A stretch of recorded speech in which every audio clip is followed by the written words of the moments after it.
অন্তর্বর্তী সরকারের লম্বা সময় ক্ষমতা থাকা কি সম্ভব? বাংলাদেশে অন্তর্বর্তী সরকারের মেয়াদ নিয়ে সামাজিক যোগাযোগ মাধ্যমে এবং রাজনৈতিক অঙ্গনে নানান আলোচনা চলছে। এমন এক প্রেক্ষাপটে গতকাল বুধবার প্রধান উপদেষ্টার সঙ্গে দেখা করে নির্বাচনের সুনির্দিষ্ট রোডম্যাপ না পেয়ে অসন্তুষ্ট প্রকাশ করেছে বিএনপি। দেশের রাজনীতিতে নির্বাচন নিয়ে সরকারের প্রতি যেমন সন্দেহ বাড়ছে, একই সঙ্গে অন্তর্বর্তী সরকারের লম্বা সময় এমনকি 5 বছর ক্ষমতা থাকার প্রসঙ্গ উঠছে। অন্যতম প্রধান দল বিএনপির নেতারা বলেছে, এই সরকারের বয়স 8 মাস পার হলেও সুনির্দিষ্ট কোনো নির্বাচনের ম্যাপ দেওয়া হচ্ছে না। সেই কারণে তৈরি হচ্ছে সন্দেহ এবং উঠছে নানা প্রশ্ন।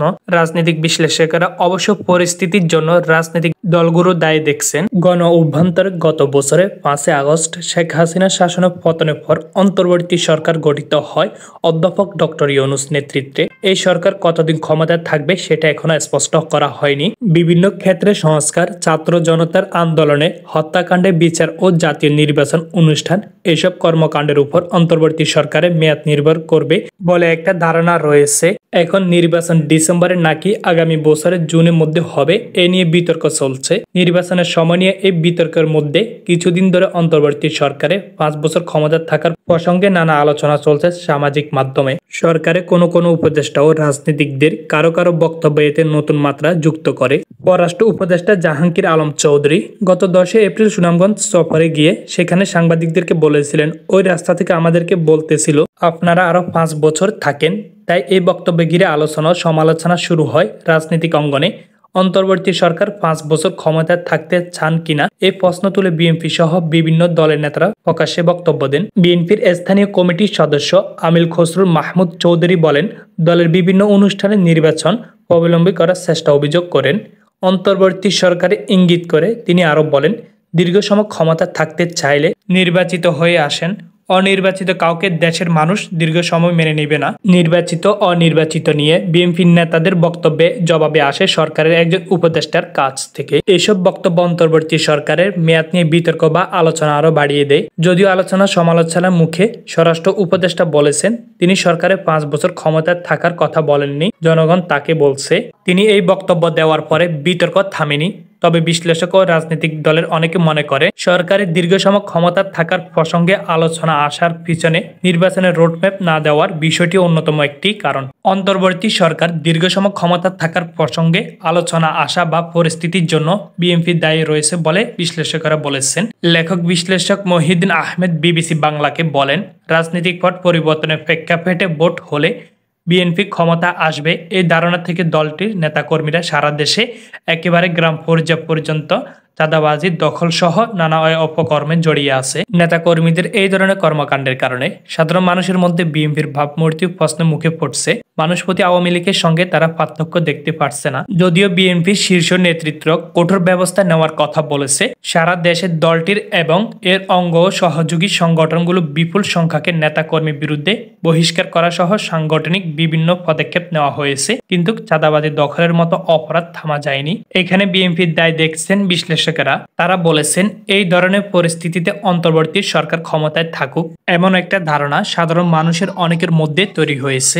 অন্তর্বর্তী সরকার লম্বা সময় ক্ষমতা থাকলেও প্রথম আইনগত প্রশ্ন উঠতে পারে, আন্তর্জাতিক পর্যায় থেকে সরকারের প্রতি যখন কতটা সমর্থক থাকবে সেটাও একটি বিষয় বলে বিশ্লেষকেরা মনে করেন। যেহেতু বর্তমান সংবিধানে অন্তর্বর্তী সরকার গঠনে কোনো ব্যবস্থা নেই, সেই কারণে গত বছরের আগস্টে রাজনৈতিক পট পরিবর্তনের প্রেক্ষাপটে অন্তর্বর্তী সরকারের গঠন সামর্থ্যে সুপ্রিম কোর্টে আপিল বিভাগে মতামত নেওয়া হয়েছিল। তবে সুপ্রিম কোর্টের আইনজীবী শাহদিন মালিক বিষয়টাকে ব্যাখ্যা করেন বিভিন্নভাবে। তিনি বিবিসিকে বলেন, আদালতের মতামত এবং রায়ের মধ্যে পার্থক্য আছে। মতামত মানার বাধ্যকতা থাকে না, যেটা রায়ে থাকে। আইনজীবী শাহদিন মালিকের বক্তব্য হচ্ছে, এই অন্তর্বর্তী সরকারের নির্বাচিত সংসদে বৈধতা দিতে হবে। সেখানে অনির্বাচিত সরকার 5 বছর বা দীর্ঘ সময় ক্ষমতা থাকলে আইনগত প্রশ্ন উঠতে পারে। বৈধতার প্রশ্নের পাশাপাশি আন্তর্জাতিক পর্যায় থেকেও সমস্যা তৈরি হতে পারে। একটি অনির্বাচিত সরকার নির্বাচন না দিয়ে দীর্ঘ সময় থাকলে আন্তর্জাতিক সম্প্রদায়, বিশেষ করে পশ্চিমা দেশগুলোর কাছে গ্রহণযোগ্যতা হারাবে বিশ্লেষকেরা মনে করেন। দেশের ভিতরে এই সরকারের অংশীদার হিসেবে রাজনৈতিক দল, সেনাবাহিনী সহ বিভিন্ন পক্ষ রয়েছে, যেখানে বিএনপি সহ বিভিন্ন দল দ্রুত নির্বাচন চাচ্ছে।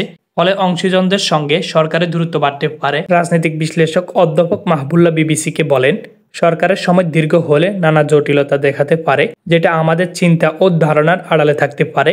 এসব বিষয় বিবেচনা নিলেও সরকারের লম্বা সময় ক্ষমতা থাকা কঠিন। প্রধান উপদেষ্টার সঙ্গে বৈঠকে বিএনপি অসন্তুষ্টি কেন? বিএনপির মহাসচিব মির্জা ফখরুল ইসলাম আলমগীর সহ দেশের শীর্ষ পর্যায়ের 7 জন নেতা গতকাল বুধবার প্রধান উপদেষ্টার সঙ্গে বৈঠক করেন। দলটির পক্ষ থেকে এই বৈঠক চাওয়া হয়েছিল। এই বৈঠকে তারা ডিসেম্বরের মধ্যে নির্বাচন চেয়েছেন এবং এটি তাদের সময়সীমা। অন্তর্বর্তী সরকারকে এই বার্তা দিয়েছেন বিএনপি। মির্জা ফখরুল ইসলাম আলমগীর বৈঠকের পর এই কথা জানিয়েছেন সাংবাদিকদের। বৈঠকে অংশ নেওয়া দলটির একাধিক নেতা জানিয়েছেন তারা এখন দ্রুত নির্বাচন করার বিষয়কে অগ্রাধিকার দিচ্ছে।